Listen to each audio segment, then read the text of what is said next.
повеќе од 73 години затвор добија 18 обвинети за аферата Шпион.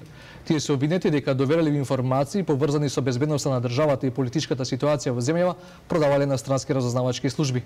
За повеќе од колешката Елена Ивановска. Елена, на почеток те прашувам, кажи ми како беше денеска во судницата, какви беа реакциите?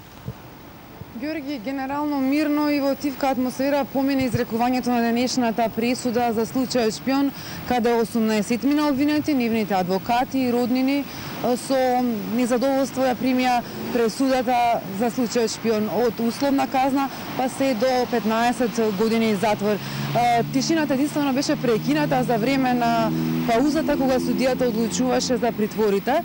Обвинетиот генералот Горан Стојков, кој доби 9 години затвор, нервозно реагираше дека пресудата е политичка и рече дека за едно од 4 дела за кои што е обвинет и осуден, претходно веќе имало донесено правосилна пресуда. Својот гнев го искаже и на обвинителката, која побара од него јавно да не коментира.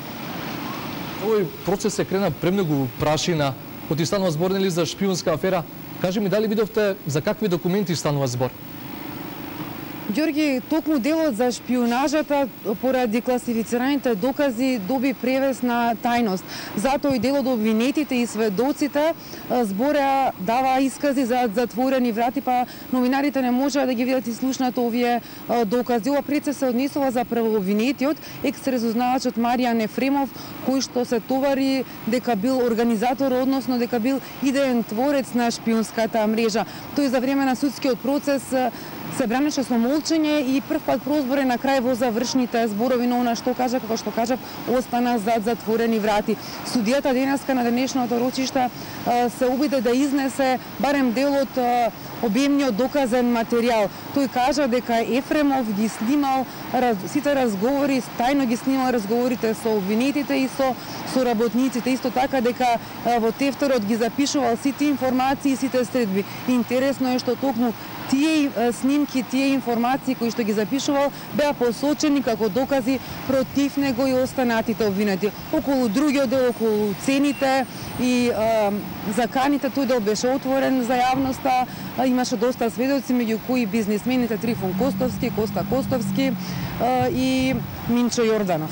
Предлагам тука да го погледнеме прилогот за денешното изрекување на пресудите. Највисока казна од 15 години затвор доби екс-разузнавачот Маријан Ефремов, кој како првообвинет се товареше дека е организатор на групата, обвинета за шпионажа, одавање државни тајни, уцени измами. Судот му изрече 9 години затвор на екс-полицискиот генерал Горан Стојков. Останатите обвинети добија од условна казна до 6,5 години затвор. Екс-директорот на Агенцијата за перење пари Ване Цветанов доби 3 години затвор. Тој е еден од честмината на кои ме укинат притворот, излегуваат на слобода до правосилност на пресудата. Маријан Маџовски, поранешен шеф на кабинет на претседателот на Собранието, доби година и половина.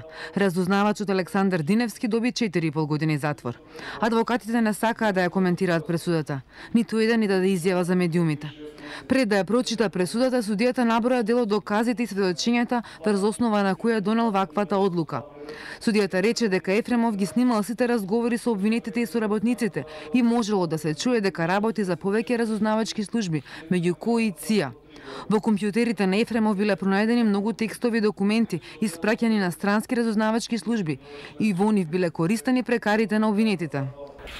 Од тетрадките кои се одземени од Маријан Ефремов, премногу, децидно, точно, јасно и прецизно, за секој дневен настан истиот водел евиденција со кои луѓе треба да се сретне, што треба да добие, што треба да праша, што да земе, колку да даде, а сето тоа и го доставува со трошковници до странските служби за награди од седнувања, партни трошоци, авионски карти, награда за обвинетите кои ја дали информацијата. По една година од откривањето, првата македонска шпионска афера дојде до првостепена пресуда. Судскиот процес започна во јануари. Иако многумина го споменаа сопственикот на порталот Буре вестник Зоран Божиновски, тој не се најде во обвинението. За него постапката е запрена додека не стане достапен, а Србија се уште не дала одговор на барањето за екстрадиција. Па, Ѓорги, адвокатите не дадо изјава, но најавија дека се незадоволни, дека ќе се жалат за оваа присуда пред апелација. Ние понатаму установуваме да го следиме овој процес до правосилност на присудата. Благодарам за ова јавување во вестите.